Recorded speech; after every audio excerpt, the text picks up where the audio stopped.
In this part of the parametric modeling lesson, we will examine with Loft and Sweep commands. If in the previous lesson you followed along with me and created bodies using extrusion and rotation, then we will continue based on them.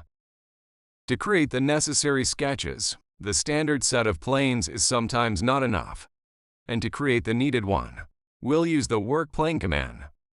Then, prompts for creating a new plane will appear in the command line. The first option, non-associative, allows you to choose whether the created plane will be linked to the parent element. For example, now our plane is associative, and if we create it, it will be part of the second body, and accordingly, the plane itself will be removed with the body's deletion. However, if we select non-associative while creating the plane, as we can see, it's not part of the second body anymore, and accordingly, upon its deletion, it remains in place, meaning it's a non-associative object for that body. Let's return to creating the plane. All other options in the command line refer to the method of defining the plane's position in space. For example, by 3 points, along 2 axes, normal to the curve, normal to the surface, along the axis, plane and angle, or offset from plane. In our case, we'll choose option to set offset from plane. Now we need to select the plane relative to which our new work plane will be defined. We select the standard ZX plane and specify that we want to offset our working plane relative to it by 27 millimeters. Let's use a bit of imagination and assume that the models we created aren't just a rectangle and a washer, but slightly more useful objects. For instance, a smartphone on a wireless charger. Let's show our body that we created earlier, unfix it, place it onto the charger, and modify the extrusion by removing the hole.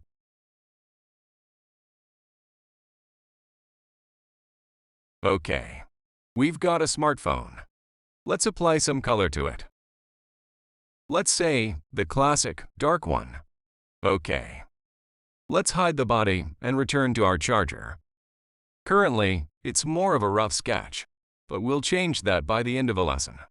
Let's create a sketch on the new plane. Draw a rectangle. Let's round its corners. Using the fillet command, we take a radius equal to 1 millimeter and specify which lines to fillet. So, we chose the lines. Escape. Now let's apply a tangent constraint to prevent our rectangle from falling apart when applying dimensions.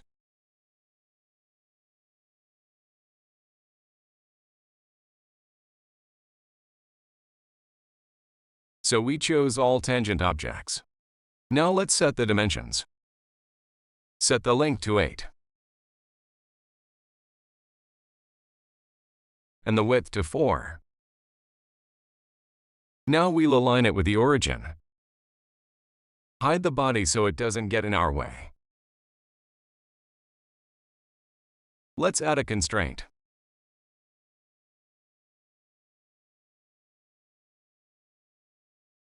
The height will be 4.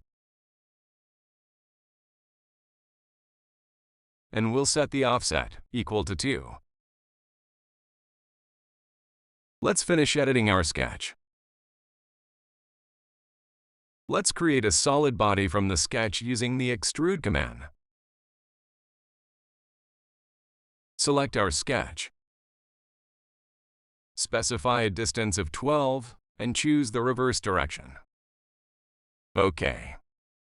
Let's create an additional working plane through an offset from the plane, and as a reference plane, select the end face of our new part. Set an offset of 10 millimeters.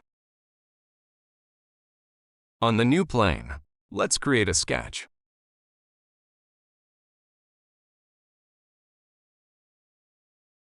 Draw a circle using Object Snap. Shift it horizontally relative to the origin and add dimensions. To 0, 4 millimeters. and specify the circle radius as 1.5 millimeters. Finish the sketch. Now we're all set to use the Loft command. Click on the command icon. The Operations menu opens. In this menu, we need to specify which sections will be involved in creating the new body. Select the end face of the part as the starting section. Next, in the Sections field, click and add the new section. Then select the circle. Based on the selected geometry, the program will attempt to create a solid body. When lofting sections, we can add any number of closed contours. On the right side of the menu, in the Rails field, you can specify guides for the sweep. Let's select Cancel. For example, let's create a sketch using arc from the center of our circle towards the rectangle. Let's return to the Loft command. Again, select the section as we did last time. But now also indicate the center line and choose our curve. The section was created taking into account the center line we indicated. Let's return to creating a normal contour, switching the selection marker to Rails. Finish the operation, press OK. Now our transition looks somewhat chiseled because we have the Shaded with Edges display mode. If we enable Shaded, the body will look more presentable, but it will consume more system resources for rendering. Let's return to the idea with a smartphone. Let's show our charger. That's better, but the cable, the wireless charging connection is missing. Let's create the missing element using the Sweep command. Let's create a sketch on the flat surface.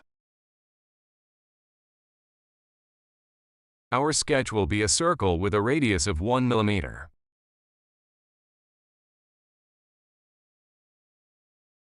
Finish creating the sketch. Let's create a spline. As a starting point, we'll use the center of our circle. Then, we switch to the top view and create the spline. Next, we indicate the endpoints and the bends at the beginning and end of the spline. Enter. We've created the spline. Next, we go to the 3D Tools tab and click on the Sweep command. For the initial profile, we select our 1 millimeter radius circle. Then, we click on the path and select the spline we just created. As we can see, the program, using the circle and our spline, created a body along the path. As parameters, we can choose how the profile follows along the path, either normally or in parallel, which means in some places, especially on turns, our wire will appear flat. Let's keep along path. We can also set a percentage of expansion for our spline, but we'll leave it at 0. OK. Let's return to isometry. For more contrast, let's assign our bodies a lighter color. And also show our smartphone directly. We still have some work to do on it because for now, it's just a brick. But with this, the part of the parametric modeling lesson dedicated to extrusion operations comes to an end. Our smartphone is almost ready. We'll finish it in the next lesson. Thank you for your attention.